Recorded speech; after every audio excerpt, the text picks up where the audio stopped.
Hi friends, అందరు బాగున్నారా? Last వీడియోలో చెప్పాను కదా టెంపుల్ డ్యూటీ వచ్చిందని చెప్పి. టెంపుల్ డ్యూటీలో లీడర్ కాకుండా ఇంకిద్దరికి గ్రూప్లో గ్రీన్ కార్డ్ ఇస్తారు, మిగతా వాళ్ళకి వైట్ కార్డ్ అని కూడా చెప్పాను కదా.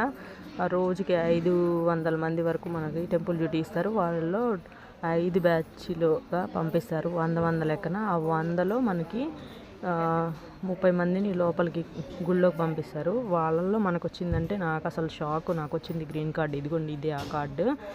ఇంకా నాకు ఛాన్స్ ఎక్కువ అర్థం కాలేదు, నిజంగా నాకైనా వచ్చింది అన్నట్టు. ఇంకా అదొక హ్యాపీ. అయితే ఇంకా లోపలికి వెళ్ళాక చూస్తే అసలు దేవుడు ఎదురుగానే నించోబెట్టారు. 3 గంటల సేపు నిజరూప దర్శనం స్వామివారిది. గురువారం కాబట్టి 3 గంటలు అలాగే స్వామిని చూస్తూ ఇంకా వచ్చే వాళ్ళందరినీ, క్యూ లైన్లో భక్తుల్ని మనం కంట్రోల్ చేయడమే అనమాట. అసలు నా జీవితం అంతా తిరుపతికి వెళ్ళి స్వామివారిని దర్శనం చేసుకున్నా కూడా ఎంతసేపు చూడలేని అనిపించింది. వీడియో నచ్చితే లైక్ చేసి, షేర్ చేసి, సబ్స్క్రైబ్ చేసుకోండి. మరి అయితే ఉంటామండి.